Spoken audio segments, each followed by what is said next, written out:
दोस्तों पुष्पा इम्पॉसिबल में आप लोग देख सकते हैं कि यहाँ पर जो कादम्बरी है दोस्तों, वो यहाँ पर दीप्ति को अकेला खड़ी देखकर जल्दी से उसके पास आ जाने वाली है और कहती है कि खैर है दीप्ति, आज इतनी ज्यादा प्यारी क्यों लग रही हो। तो दोस्तों दीप्ति कहती है कि वैसे ही कादम्बरी जी, मैंने सोचा कि घर में भी तैयार हो जाऊं। तो दोस्तों कादम्बरी कहती है हाँ मैं भी वही देख रही हूँ, इतनी प्यारी लग रही हो, कहीं किसी की नजर ही ना लग जाए। अच्छा दीप्ति, क्या तुम मुझे एक बात बता सकती हो? तो दीप्ति कहती है जी कादम्बरी जी पूछे, कौन सी बात बतानी है? तो कादम्बरी कहती है कि क्या तुम्हें एक हॉस्पिटल में यहाँ पर तुम्हारे कोई जानने वाला एडमिट है या फिर तुम्हारे कोई रिलेटिव? तो दोस्तों दीप्ति कहते हैं नहीं, मेरा तो कोई जानने वाला एडमिट नहीं, लेकिन आप ऐसा क्यों कह रही हैं? तो दोस्तों कादम्बरी यहाँ पर बातों बातों में बताने वाली है और कहती है कि वो दरअसल मैंने कल यहाँ पर अश्विन को फोन पे बात करते हुए सुना था, तो वो हॉस्पिटल का नाम ले रहा था, मुझे लगा शायद तुम्हारा कोई जानने वाला एडमिट होगा, इसलिए तो अश्विन इतना ज्यादा कॉन्शियस था। अब दोस्तों दीप्ति को यहाँ पर जेन में ये बात बैठ जाने वाली है कि आखिरकार अश्विन किसी न किसी के लिए हॉस्पिटल जरूर जाता है। और कादम्बरी ने ऊपर से आपको पता है जिस तरह बात कर दी है,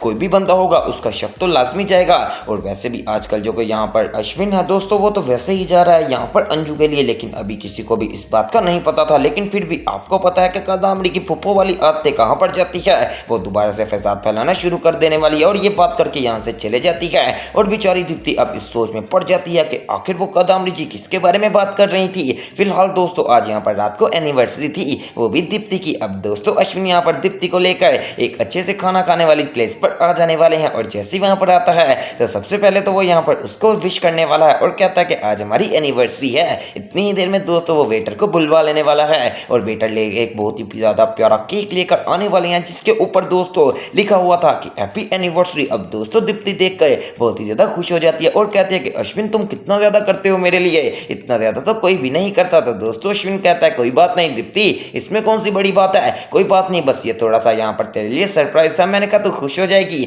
तो दोस्तों अब यहाँ पर दीप्ति को केक खिलाने वाला है अश्विन और उसके बाद जो दीप्ति है वो भी अश्विन को केक खिला देती है और सच में बहुत ही ज्यादा अच्छी जोड़ी लग रही है। लेकिन आपको पता है कि जब भी जोड़ी अच्छी लग रही हो और कादम्बरी ने फसाद ना फैलाया हो, बिल्कुल ऐसा हो ही नहीं सकता। दीप्ति एक तरफ तो खुश हो रही होती है, लेकिन दूसरी तरफ उसके दिमाग में अभी भी ये बात चल रही होती है कि दीप्ति जो मुझे कादम्बरी जी ने कहा था, कहीं वो बात सच्ची तो नहीं, कहीं यहाँ पर जो अश्विन है वो किसी और के पास तो नहीं जा रहा। अब दोस्तों फिलहाल दीप्ति के ज़हन में ये सवाल मौजूद होते हैं, लेकिन अश्विन कहता है क्या हुआ दीप्ति, क्या सोच रही हो, मैं तुम्हारे लिए इतना प्यारा सरप्राइज लाया हूँ। और अब तुम्हें एक और बात बताऊं, मैं तुम्हारे लिए एक बहुत ही ज्यादा अच्छा गिफ्ट भी लाया हूँ। अब दोस्तों यहाँ पर जो अश्विन है वो अपने पास से एक गिफ्ट निकाल कर देने वाला है, जिसके अंदर बहुत ही यहाँ पर प्यारा सोने का सेट था, जिसमें यहाँ पर पहले तो झुमके थे और उसके बाद यहाँ पर नेकलेस था, जिसको देखकर दोस्तों यहाँ पर जो दीप्ति है वो काफी ज्यादा खुश हो जाती है और कहती है कि अश्विन इतना महंगा गिफ्ट और वो भी मेरे लिए। तो दोस्तों अश्विन कहता है दीप्ति मुझे तेरे से ज्यादा महंगा कुछ भी नहीं हो सकता, बस मैंने सोचा कि एक छोटा मोटा गिफ्ट तुझे भी दे दूं, इस तरह तू भी खुश हो जाएगी और जो मेरे सारे तेरे ऊपर यहाँ पर इल्जाम लगे हुए थे वो सारे खत्म भी हो जाएंगे। तो दोस्तों दीप्ति कहते सच में अश्विन आज तो मैं बहुत ही ज़्यादा खुश हो गई, तुम्हारा इस यहाँ पर अच्छा दिन देने के लिए बहुत ही ज़्यादा शुक्रिया। तो दोस्तों अश्विन कहता है अरे दीप्ति ऐसी बात मत किया कर, मैं तेरा हस्बैंड हूँ और मेरा फर्ज बनता है कि मैं तेरी हिफाजत करूँ। खैर छोड़, और तू सेट को देखकर मुझे बता कि ये सेट तुझे किस तरह का लगा। अब दोस्तों जब दीप्ति खोलती है सेट तो सच में बहुत ही ज़्यादा प्यारा सेट था और दीप्ति कहती है कि अश्विन तुम्हें लगता मेरी पसंद का बहुत ही ज़्यादा पता चल गया है, सच में बहुत ही ज़्यादा प्यारा सेट है और मैं देखकर सच में काफ़ी ज़्यादा खुश हुई हूँ। अब दोस्तों यहाँ पर यह बात हो ही रही होती है कि इतनी देर में अश्विन कहता है चलो ठीक है वेट करो, मैं थोड़ी देर में आया। अब दोस्तों जब अश्विन यहाँ पर वेटर के पास गया था कि पीछे से अश्विन की कॉल आने लगती है, जिसके ऊपर यहाँ पर हॉस्पिटल का नाम लिखा होता है और वही हॉस्पिटल का नाम लिखा होता है जो कि कादम्बरी ने दीप्ति को बताया था। अब दोस्तों बेचारी दीप्ति जो कि पहले इस बारे में सोच रही थी, अब उसका शक और भी ज्यादा पक्का हो जाने वाला है और यहाँ पर तभी अश्विन आ जाता है और कहता है कि हाँ दीप्ति मैं खाने का ऑर्डर दे आया हूँ। तो दीप्ति कहती है कि अश्विन ये देखो आपका फोन आ रहा है। तो दोस्तों अब यहाँ पर अश्विन फोन पकड़ता है और जल्दी से साइड में चले जाने वाला और जैसे वो साइड में जाता है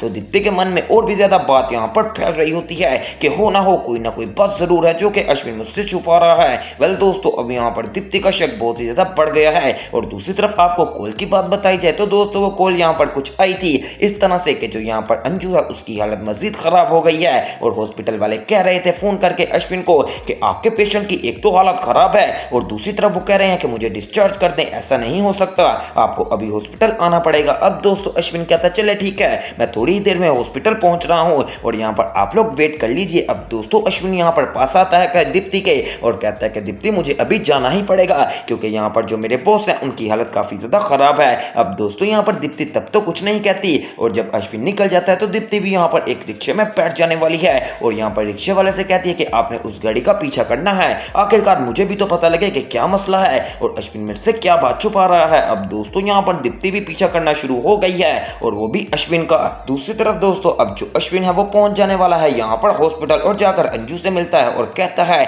कि अंजू ये कैसी हरकत कर रही हो तुम, कि अभी तुम्हारी तबीयत भी ठीक नहीं हुई और तुम कह रही हो कि तुमने डिस्चार्ज होना है। तो दोस्तों अंजू कहती है कि अश्विन आप भी इस बात को जानते हैं कि मेरे पास ज्यादा टाइम नहीं है तो फिर इसका क्या फायदा, मैं थोड़े दिन जो मेरे हैं मैं उनको अच्छे तरीके से स्पेंड करना चाहती हूँ, बस ये जो मेरा आखिरी एक्सरे होगा इसके बाद मैं घर चली जाऊंगी। अब दोस्तों इतनी ही देर में यहाँ पर डॉक्टर भी आ जाने वाली है और कहती है कि अंजू आपको एक्सरे के लिए लेकर जाना है, जल्दी से आकर व्हील चेयर पर बैठ जाइए। अब दोस्तों जो अश्विन है वो यहाँ पर अंजू की हेल्प करता है और उसको व्हील चेयर पर बिठा देता है। अब दोस्तों जैसे यहाँ पर डॉक्टर उसको लेकर बाहर जाने लगती हैं तो सामने से यहाँ पर दीप्ति आ रही होती है और दीप्ति को अभी तक अंजू का नहीं पता, लेकिन अंजू तो दीप्ति को जानती है ना। तो दोस्तों अब जब दीप्ति आकर अंजू की चेयर से टकराती है तो दीप्ति कहती है सॉरी मुझे पता नहीं लगा। तो दोस्तों अंजू जैसे ही ऊपर देखती है तो उसको साफ साफ पता लग जाने वाला है कि ये तो दीप्ति है और दोस्तों जिस तरह का दीप्ति का चेहरा हो रहा था पक्का मालूम ये था कि वो किसी ना किसी का पीछा कर रही है और कोई बात पता करवाने की कोशिश कर रही है।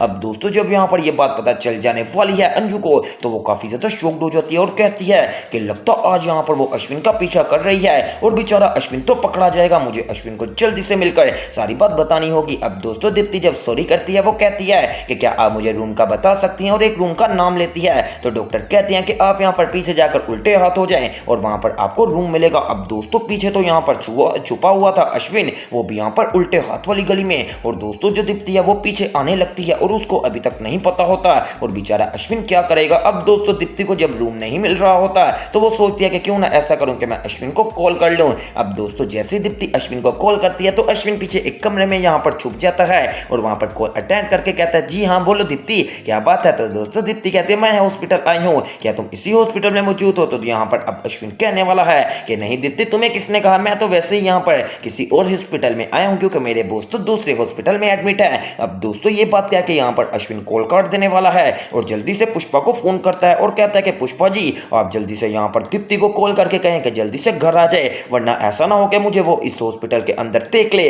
और काम काफी ज्यादा खराब हो जाए। वेल दोस्तों अब पुष्पा यहाँ पर दीप्ति को फोन करेगी कि बेटा तुम जल्दी से घर आ जाओ, घर में को बहुत ही ज्यादा जरूरी काम है। तो दोस्तों अब आने वाले एपिसोड्स देखना मिस मत कीजिएगा और मेरे चैनल स्पाइसी एंटरटेनमेंट को सब्सक्राइब करें और वीडियो को ज्यादा से ज्यादा शेयर करें। तो दोस्तों मिलते हैं एक न्यू वीडियो में न्यू अपडेट के साथ, ताकि आपको भी पता चले सके कि यहाँ पर जो दीप्ति है वो यहाँ पर क्या अश्विन को पकड़ लेगी, यहाँ पर जो अश्विन है वो इस बार दोबारा से बच निकलेगा। तो उस सब के लिए यहाँ पर अगला एपिसोड देखना मिस मत कीजिएगा।